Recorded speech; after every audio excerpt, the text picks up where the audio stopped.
Welcome to the Energy Switch podcast. I'm your host, Dr. Scott Tinker. For 40 years, I've been studying energy.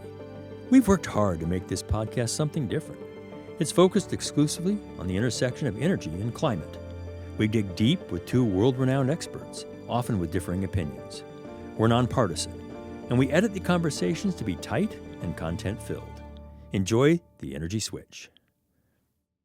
In part one of this episode, we talked about the size of planned offshore wind farms, which could occupy 2 million acres off the New England coast, and potential impacts to fisheries, marine mammals, tourism, and property values. Now, we'll talk about the cost to build offshore wind farms and the role of subsidies to do so, how to integrate new wind farms into the grid, and how much these projects may or may not reduce US CO2 emissions. Joining me again are Peder Hansen. He's the president of PH Consulting, with 30 years of wind experience in many companies across the industry. His father and grandfather worked in the wind industry as well.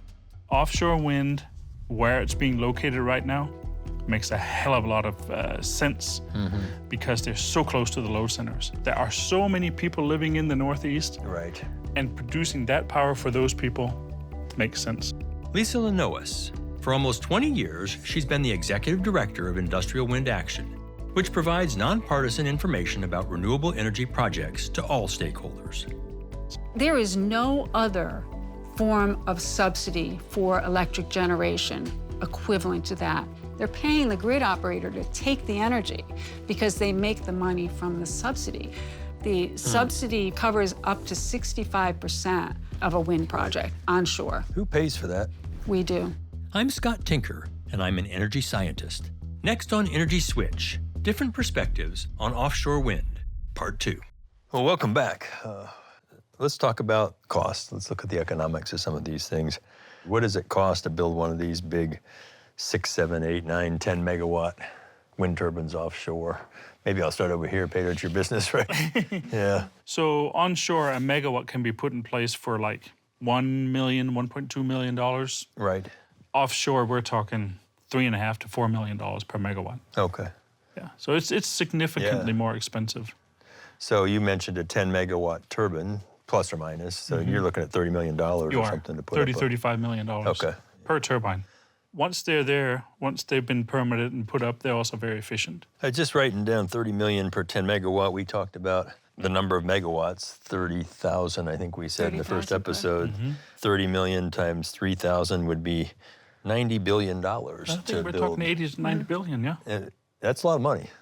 You good with those costs? You see them working that way, Lisa? Yes, Yeah. when we look at some of the projects, for instance, Vineyard Wind, again, we're estimating that project's costing around $5 billion to build. A 2,600 megawatt project off the coast of Virginia, $10 billion to build. And we're talking power plants that are weather dependent, so it's not like a nuclear power plant where it's producing all the time. And in terms of the reliability of it, I think this is interesting. The ISO New England, which manages the grid in the New England 6 states, found that on our highest load days, so the periods of time, those days where we have the most demand for electricity, they found that the wind resource, any 1 hour to the next, will be producing 97% production or down to 2%. Hour to hour. Hour to hour. So the ability to manage that kind of fluctuation is pretty intense. Right, on the grid operator. I have a quick comment to that. Sure. We have pretty good wind data analysis, both 10 days in advance, 5, 1, and then minutes in advance of what's hitting our rotors. And as we can see that there's going to be a wind event that may shut these turbines off, we actually start shutting some of them off sooner, and we feather some of them back even sooner, so you don't see 1,000 megawatts just dropping off all of a sudden. Kind of a shoulder. We shoulder it, and we then start throttling back turbines until they have to shut down, so that gas and predominantly gas is standby power onshore, so they have time to ramp up. Yeah. So we work hand in hand with that. The same with the ramp up. Right. Excuse me, Peder, who is the we in this case? Are you working directly just with the operators. The wind farm operators are the we. Is that all negotiated with the ISO or the grid operator Typically, in that? yes. Okay. I don't think a lot of people fully understand that partnership that is needed, and really with some very specific fuels. Do you see it that way? I completely agree, and unfortunately, as I mentioned, there's such aggressive climate policies that have been put in place in states that it's not acknowledging the impacts on reliability as they should be. There's a cost to reliability. There is a cost to reliability. There is. Right. And United States grid is one of the most reliable grids in the world. Yeah. It's also getting old. Yeah. There are going to have to be some pretty serious upgrades that we're going to have to face. Adding more wind to the mix is good. Overpowering the grid with wind is not good. Yeah. Right? It has to be a balance. We don't have to have coal. I'm also an environmentalist, but we have to have nuclear, solar, wind, battery storage. We have to have all of these sort of things in our mix. But offshore wind, where it's being located right now, makes a hell of a lot of sense because they're so close to the load centers. There are so many people living in the Northeast. Right. And producing that power for those people makes sense. Yeah, that's interesting. It will cost more to get it from the Midwest and then travel it over. And more dollars and more power lines, more infrastructure. How does it line up cost-wise, wind to, and I know it depends on the price of gas, and can we do any kind of general comparisons that way? The idea that wind energy is cheaper than traditional source of generation, that's by and large born out of the idea that the wind itself, you don't have a fuel cost. There's no cost for the wind, but you do have a very high cost to translate that wind into electricity. Very high capital cost to get there. And then when you're talking about a product that is capped in terms of its capacity factor, 30%, 35%, maybe 40% if you're lucky, the projects do not make enough money to earn a profit. We've been talking to the government forever about when are you going to get rid of the subsidies for wind energy. They've been there since 1992. And there was a point in 2011, 12, 13 timeframe where the wind industry was saying, we are reaching the point where we can be without subsidies. Just give us an off-ramp, which they did. Congress passed a law that progressively dropped the level of subsidy from the federal government beginning in 2016.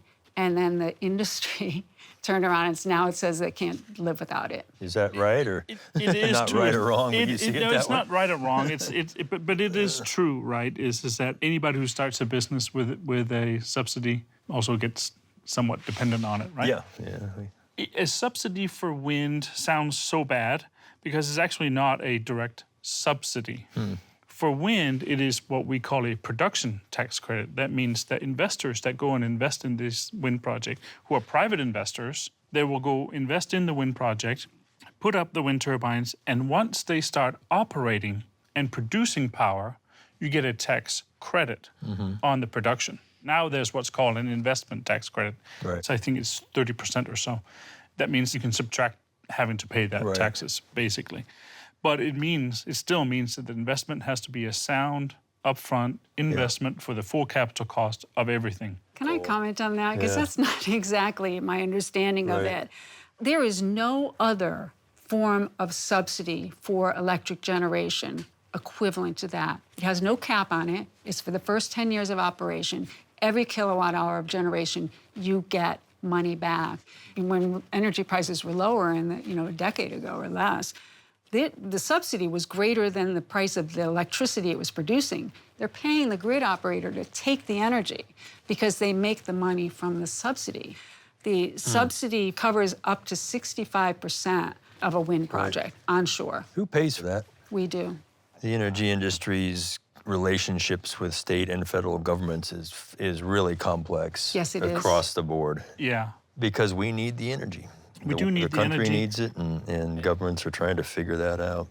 And it may not be you and me that suffers if we have to pay the real price, but it would be the lowest income people in the United States. And percentage-wise of their income, then energy prices would become simply unsustainable if it wasn't for these subsidies, direct or indirect. Let's kind of get into the permitting and grid integration. Lots of stakeholders competing. Public waterways, and how does permitting work in that kind of environment? For the offshore wind projects, all the permitting is driven entirely by the Bureau of Ocean Energy Management. Okay, so they're the regulating permitter, if you will. Correct. And sitting as advisory to the BOEM is NOAA, which is responsible for the environmental impacts. And then also Fish and Wildlife Service, which is another agency that is engaged on birds and bats and other wildlife that's not in the water. Okay. And the government, I would say, is pretty favorable to wind right now, U.S. government. Does this smooth the permitting process? Does it help it along? Yes, it does. I would say so, yeah. Yeah. How do the big offshore wind farms integrate with the existing grid generation? It's as tough as it is for any energy integration that's new. If it wasn't for the wind farms that are being put up now, we would probably likely have to put up some other form of power, and it would also have to be integrated into the infrastructure. So it's a matter of making load flow analysis studies on the grid and figuring out if I put 1,000 megawatts onto the grid here, how does that work and where do things need to be upgraded? Technically speaking, it's no different than putting up a coal-fired power plant or nuclear power plant. Wouldn't you have to include sort of the reality of the intermittency, though, if you're a grid operator in that? Or But they do that anyway. Yeah, it's a planning thing. big part of their job. Yeah. Also, with being able to predict the wind coming up and down, you have these measuring points that you can send out to grid operators and say, hey, in 2 hours, be ready for us to start to ramp from 500 megawatts to 1,000 megawatts, or vice versa, and so that they can get things ready to start back up again. And that's where I think if we start talking long term, this is where distributed battery storage is going to save our grid, honestly, because you can load follow instantaneously. And when there's an overcapacity, instead of just shedding load while you're putting that power into batteries. Yep. Scott, if I could comment on the transmission question. The idea that our transmission system is antiquated is really, it's really saying it's not designed for the level of distributed generation where the renewable energies have to go.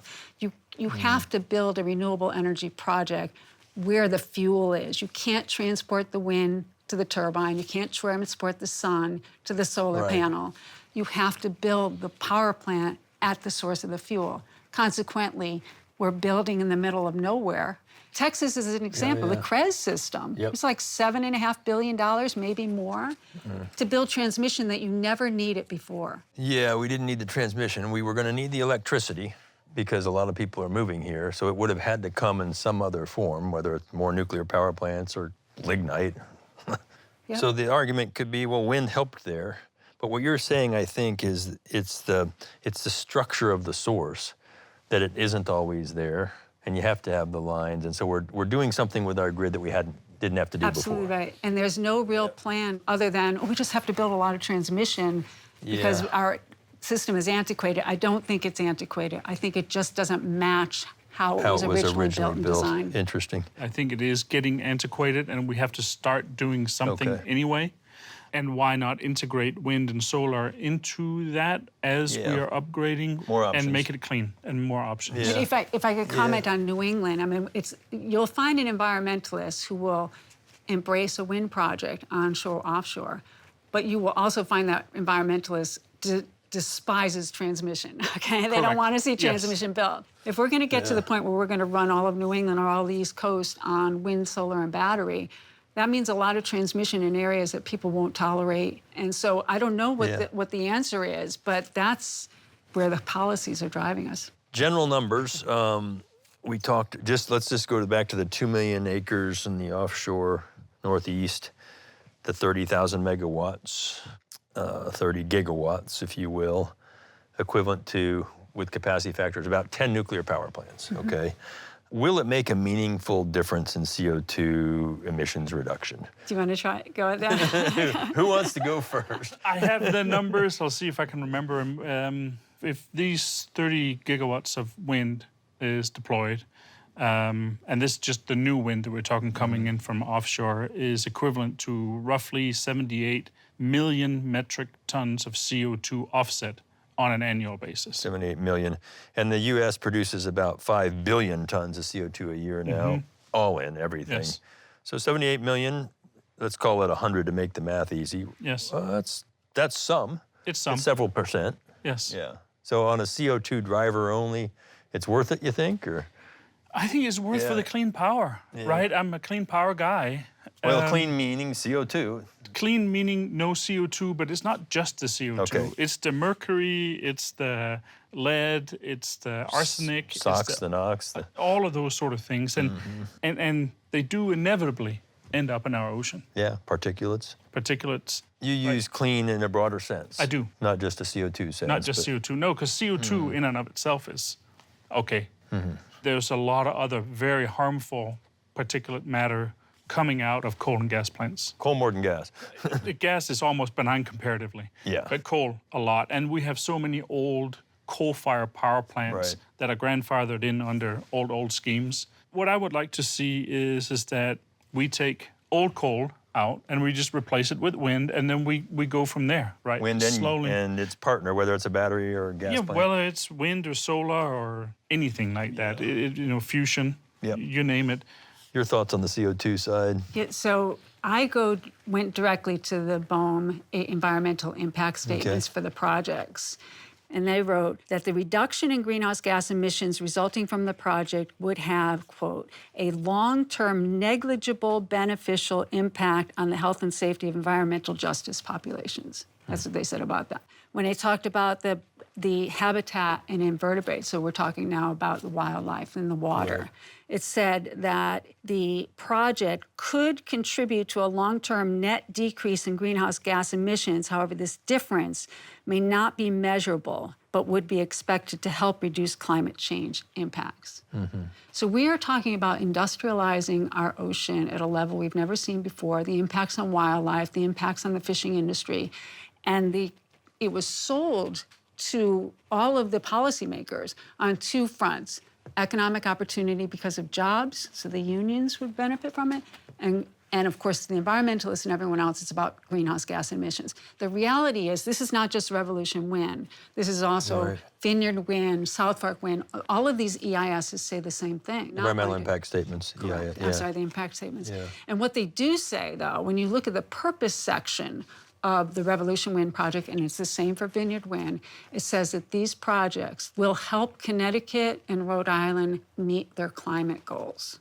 But the reality is the greenhouse gas emission is going to be negligible benefit. New England, New York, New Jersey, these states have experienced precipitous declines in greenhouse gases in the last 10, 12 years.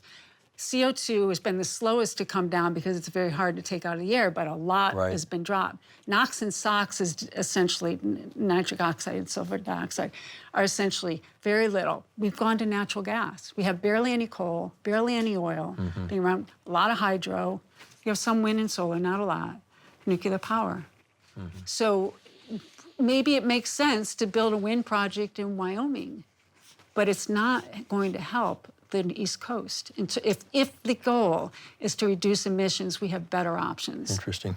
I think when you look at it, a lot of these statistics here are also saying, well, if we put in 780 megawatts off the coast of Nantucket, it's only going to benefit the country by 2%, but it's going to lower the CO2 emissions in Nantucket significantly.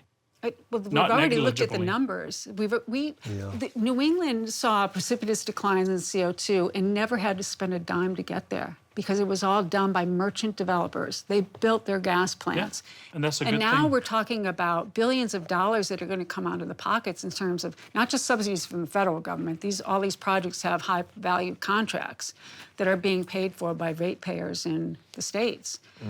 They're going to pay for that. We're going to put a price on a carbon ton. I'd like to know what that comes out to. Yeah, interesting. Well, first of all, I would like to know what it comes out to, but I'd also like to see a price on a carbon ton. Yeah, there's a chicken and egg here. Wonderful discussion, really wonderful. You can do a yes, no here if you'd like to, but I'm guessing you won't. Should we build offshore wind farms? Yes. When I look at the benefit costs, it's very difficult to see a justification for it. In New England or just in general? Broader? Certainly along the East Coast. Okay. What do you think? Yes, but we have to make sure that we stay friends with everybody who is involved, at least to a certain extent, right? We can't just say, I'm going to put a wind turbine here, come hell or high water. That doesn't make sense either. So I appreciate these kinds of conversations. Yeah. I do think we need an all of energy sources approach to our energy mix in the United States. One of them is offshore. And wind industry has been told, you can go put them out there. And that's what we're aiming to do. Mm-hmm. And so I think it's an all of the above approach. Right. But let's just try to conserve the environment. Where would you build offshore wind first in the U.S.? What's the best place?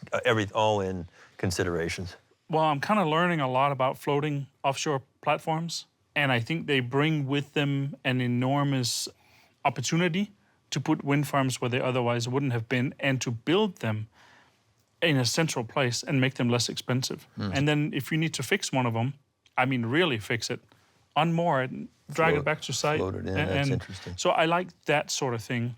So let's make offshore floating platforms and build even bigger than these. Let's build 30 megawatt wind turbines, and let's float them out where people don't freak out about where they are. Yeah.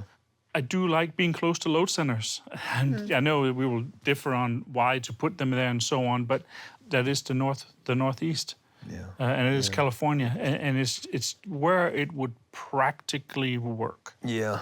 It is the Northeast and California mostly that are resistant to other sources. Yes. Maybe California should be the first to test some of these things and generate their own electricity with floating platforms offshore, see how that goes. You can't not like everything, right? No.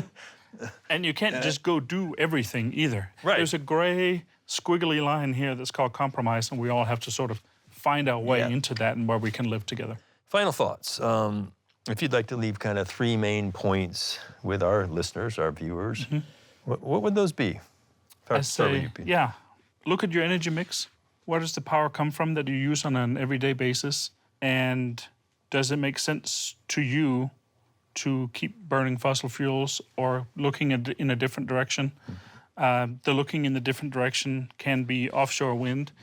But I think really take a good look at how much power you use, where does it come from, and learn what impacts the various energy forms have on you that you consume. I think that's a very balanced statement, and I appreciate that actually very much. Yeah. Lisa. Yeah, so my thought is I think that the public needs to engage more. They need to have a better understanding of where our policies are taking us. But more importantly, we need to have a policy that is not based on ideology. We have to get back to a point where the environment matters. Because I believe that the environment in this situation has taken a second place to the climate change alarmism. And that is one thing. I am not a climate denier, although I might get accused of that. But I want to make it really clear we have time to make good decisions around our energy sources. And we're being rushed out of fear over climate change. And that's a big worry. Yeah, well, quite the opposite. I got the feeling you're quite an environmentalist, actually. You're very concerned about the ocean environment and that resource. And I think we might have created some neat partnerships here. I think so. Lisa, thank you very much for all your good thoughts. Peder, the same. Really terrific, thank you. Scott Tinker, Energy Switch. My guests agreed it would cost about $90 billion for the proposed New England offshore wind projects. Some of this will be subsidized through various tax credits, which allow investors and operators to reduce their taxes based on wind energy generated. Permitting of offshore wind farms is overseen by several government agencies, but guests agreed that federal and some state governments are favorable to offshore wind. Lisa felt that integrating new offshore wind projects onto the grid will be a challenge. Peder said this could be helped by better wind farm management, filling in the shortfalls with natural gas power generation, and perhaps one day grid-level battery storage. Proponents say offshore wind will reduce US CO2 emissions to some degree, but Lisa found studies from government agencies that suggest it will be negligible. Both guests wanted to ensure that environmental protection was not sacrificed for climate goals. Energy Switch is executive produced by Scott Tinker and produced and directed by Harry Lynch. Emily Hooks is the assistant producer and researcher. Editors are Ginny Patrick, Yusef Swachina, and Jackie Kunzler. Matt Aslanian does the sound. Energy Switch is produced by Arcos Films for the Switch Energy Alliance, with support from the University of Texas at Austin,